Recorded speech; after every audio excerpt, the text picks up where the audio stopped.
Good morning. Today we are going to talk about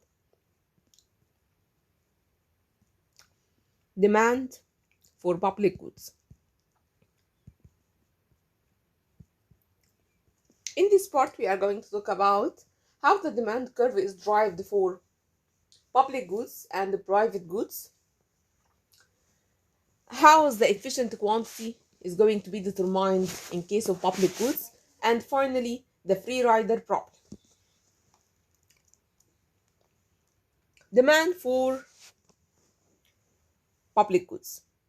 Let's start with the definition of market demand for pure private goods.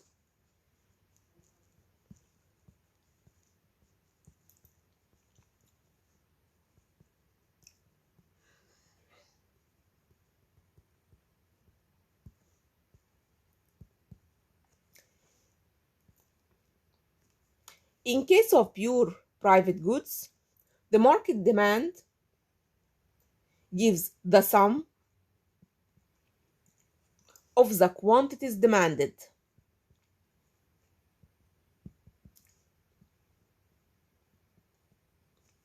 by all consumers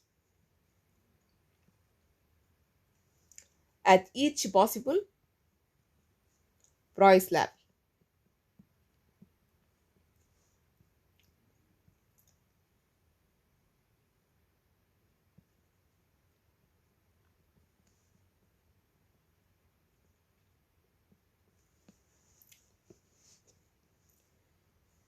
So we are going to add the individual demand curves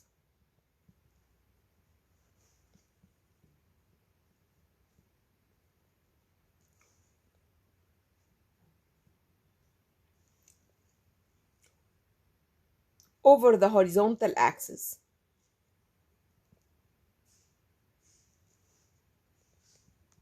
to obtain the market demand curve.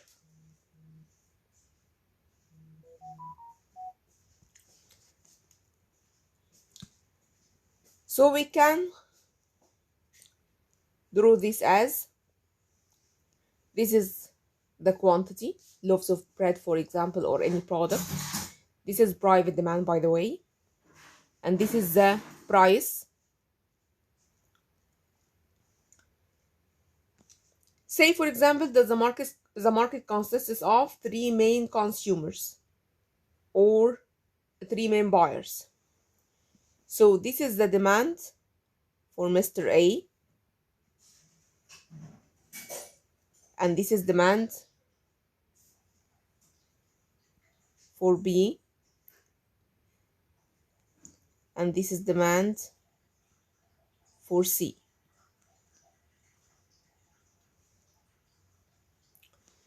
This is equivalent to the marginal benefit of Mr. A and marginal benefit of Mr. B and marginal benefit of Mr. C. Now we would like to find the market demand curve. The market demand curve is the summation of the horizontal values. So at price 3, we are going to sum all the quantities demanded at this price, at price 4, and so on. So this is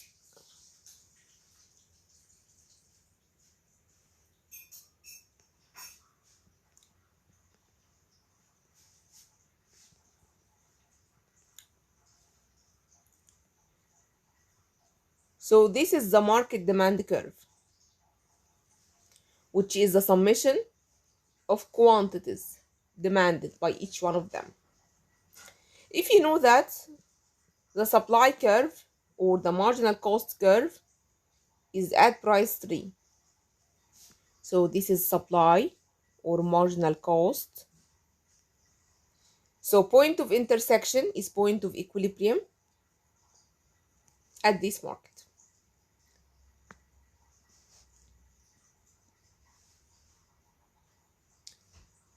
So in this case, say for example, this is 5. So in this case, the efficient output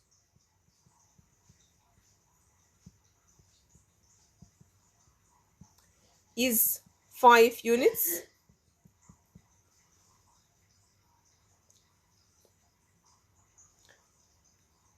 or achieved at point E at a price of 3. So the equilibrium price in this market is 3 and the equilibrium quantity is 5. At this price, the marginal benefit of Mr. A is equivalent to marginal benefit of Mr. B is equivalent to marginal benefit of Mr. C, which is equivalent to the marginal cost.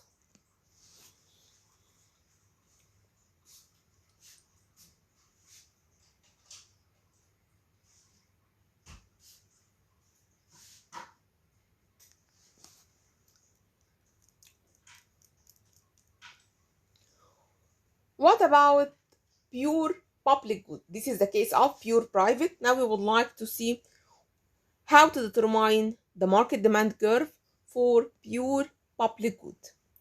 For a pure public good, all consumers must consume the same quantity of the good.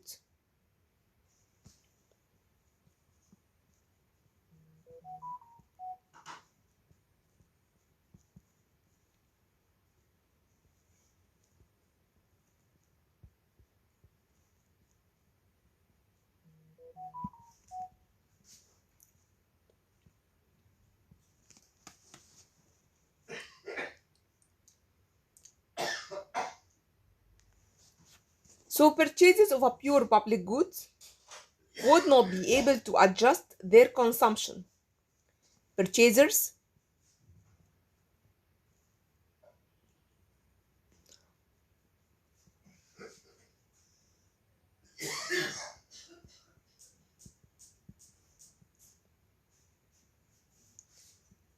buyers of the commodity are not be able to adjust consumption, so that one person had 1 unit per week while another had 2 units per week.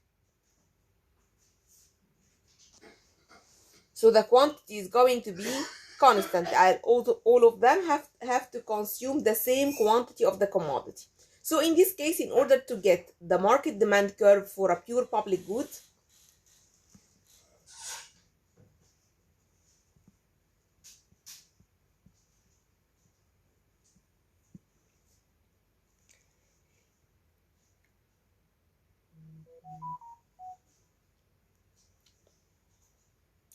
first of all, the vertical axes are not the prices. Vertical axis in this case is not the price.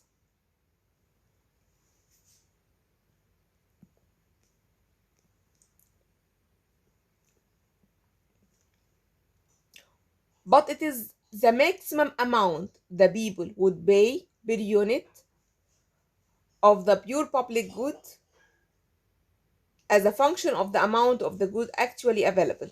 So this is maximum amount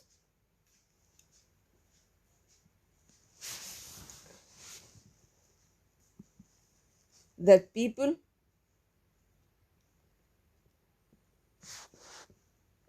would pay. So it's not an actual payment. Um, it's like what I am, what I would like to pay, or I am able to pay. Okay.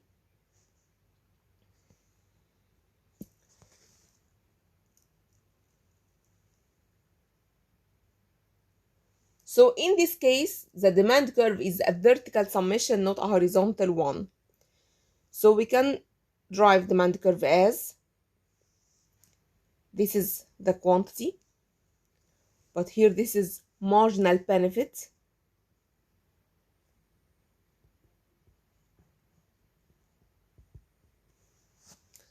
In money terms, in dollars, in terms of dollars.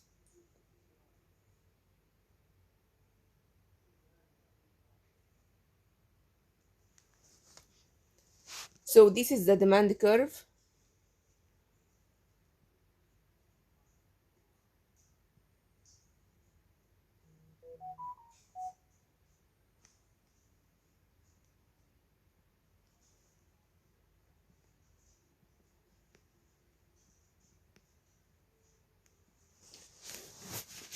So the demand curve for Mr. A,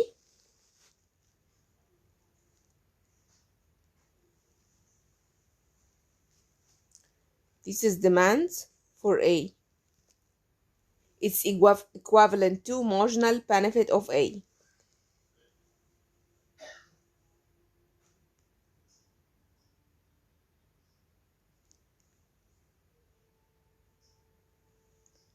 And this is demand for B.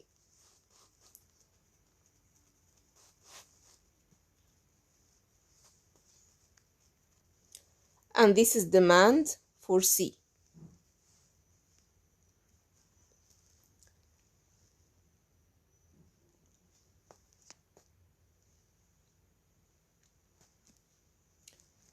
So if you would like to draw the market demand curve for a pure public good, it's the summation of the marginal benefit received by all individuals.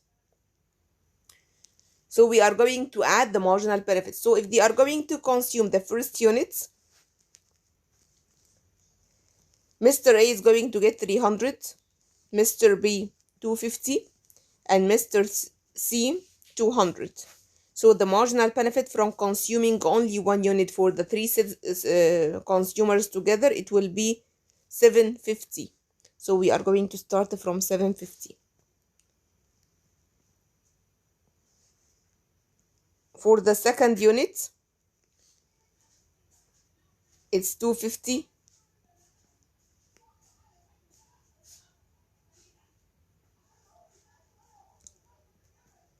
250, 200, and 150, so it's 600, and so on. So this is the demand curve, market demand curve, which is equivalent to summation of marginal benefits.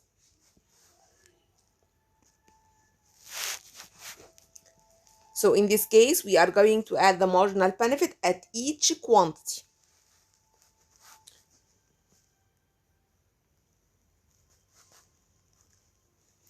How to determine the efficient output, the efficient level of output in case of a pure public good?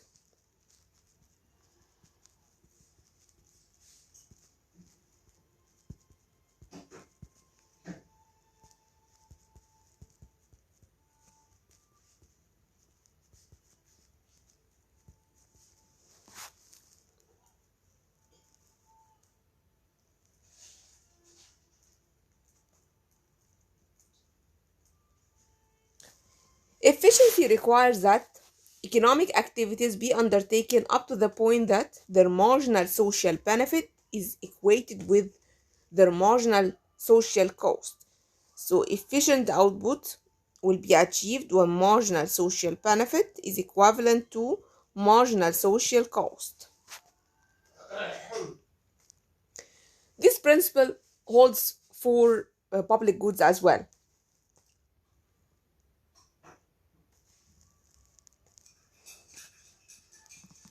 So we can achieve the efficient level of output when marginal social benefit equals marginal social cost, where marginal social benefit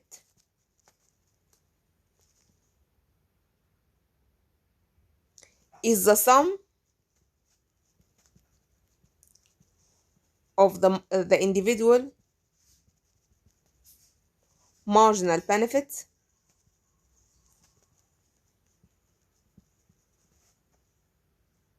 received by all consumers.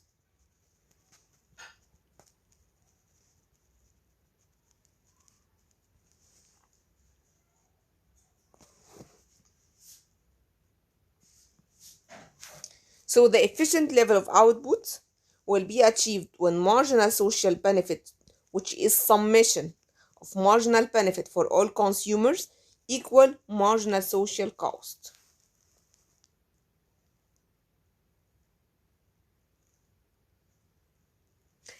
As we said before, that public goods would generate positive externality. So this is considered as an additional benefit that should be computed to the marginal benefit. So in this case, marginal benefit will reflect marginal benefit for the consumers and the positive externality associated from this from consuming these commodities. Let's take a numerical example in order to identify the efficient output in this case. Let's assume that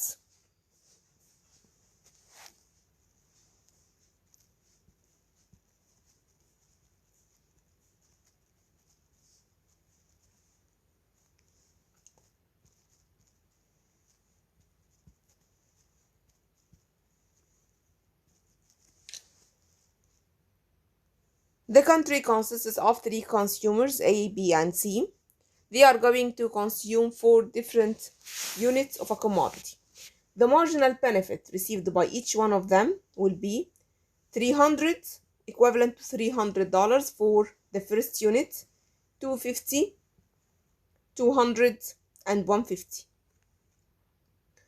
With respect to Mr. B, it's 250, 200, 150, and 100. 200, 150, and 150. So this is marginal benefit received by each consumer from consuming a specific number of a commodity. Now we would like to find the market demand curve. As we said, in case of public goods, market demand curve is derived as the summation of the marginal benefits at each unit. So summation of marginal benefit will be 300 plus 250 plus 200, which is 750. 250 plus 200 plus 150, which is 600, and so on. So now we can draw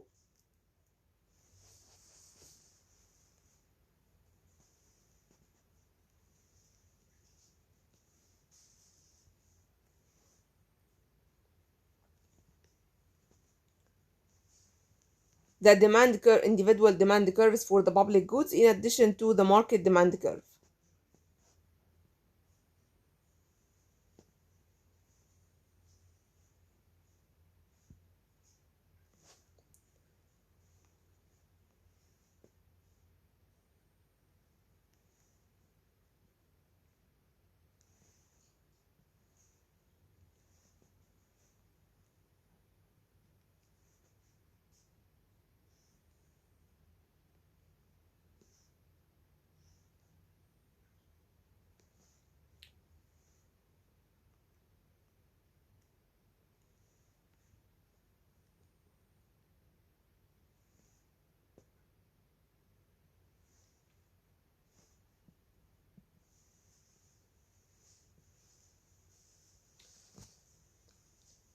Now we would like to determine the efficient output.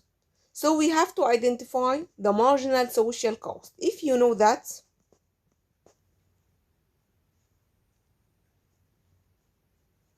marginal social cost equals marginal cost of producing the commodity, which is 450. So now we can draw marginal social cost curve as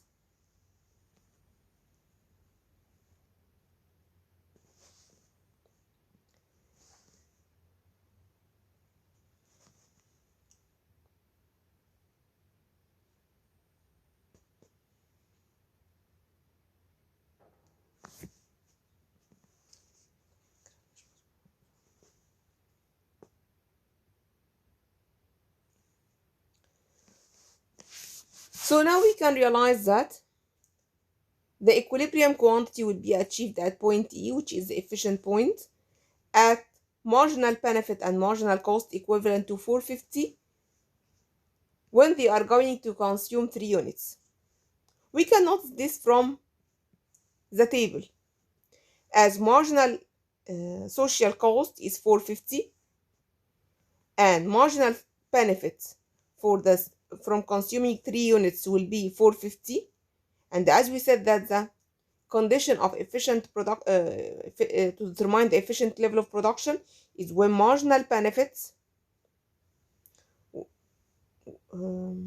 which is marginal social benefit is equivalent to summation of marginal benefits for individuals, which is equivalent to marginal social cost.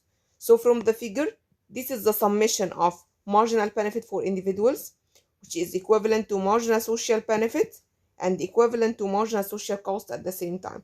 So from the schedule, we can determine that consuming 3 units is the point of equilibrium.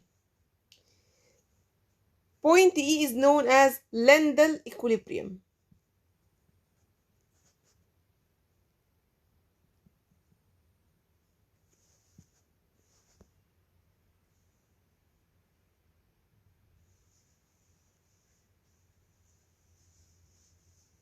Which means that voluntary contributions of 3 people would cover the cost of the public good. Payment made voluntary by 3 individuals would cover the cost of providing the public good.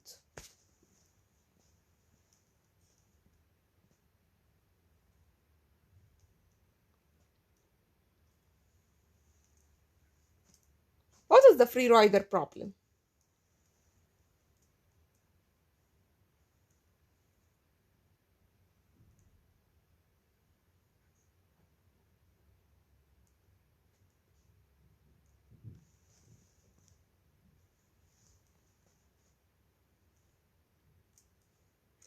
And how to overcome this problem?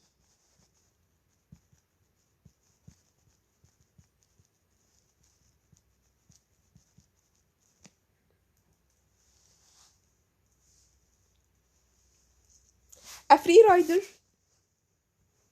is a person who seeks to enjoy the benefit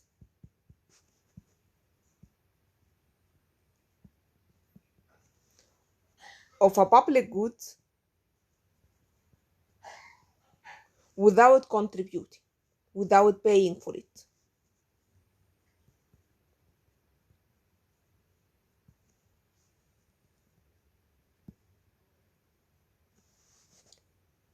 Without contributing anything to the cost of financing.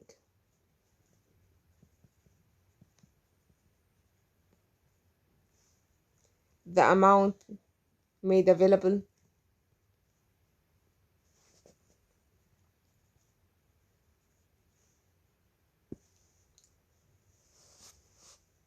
so the free rider problem means that you are going to enjoy the benefit without paying for this commodity.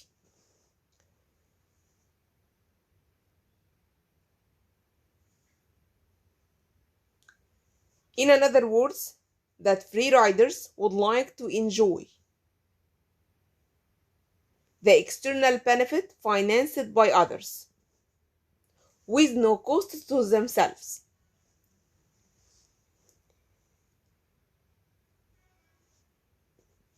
Free rider would be reasonable if there is no penalty exists.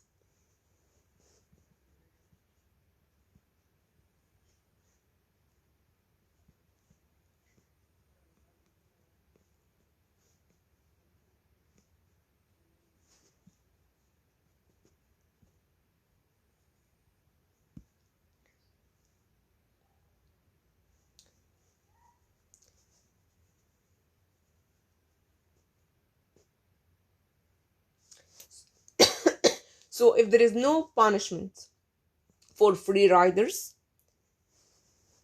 so it's going to be reasonable to be a free rider.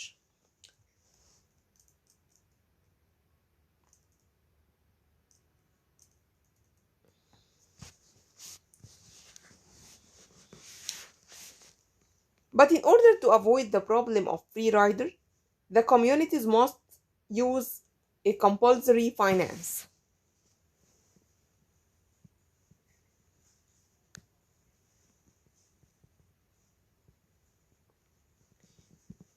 You have to pay. You have to pay in the form of taxes.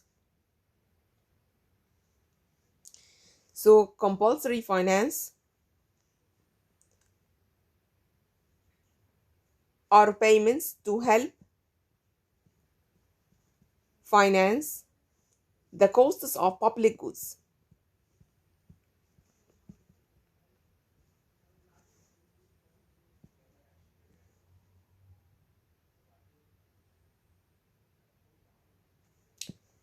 So the most common way is compulsory tax.